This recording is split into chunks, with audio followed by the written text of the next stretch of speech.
নেপাল এসেছি। তো নেপাল ভ্রমণের ফিলিংস সত্যি অসাধারণ। আমরা হযরত শাহজালাল আন্তর্জাতিক বিমানবন্দর ঢাকায় অবতরণ শুরু করেছি। আপনাদের সিট বেল্ট বেঁধে নিন, সিটের পেছন দিক সোজা রাখুন, সিটের হাতল নামিয়ে রাখুন, ঢাকা চলে এসেছে। ট্রে টেবিল ও ফুড ডেস্কগুলোর বন্ধ করে দিন।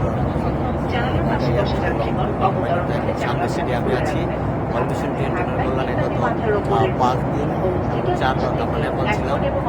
নেপাল থেকে এখন আমরা ঢাকায় চলে এসেছি। ঢাকায় কিছুক্ষণের মধ্যে বিমান ল্যান্ড করবে। আমরা এক জায়গায় 100 দশ জন আমরা নেপাল থেকে এসেছি।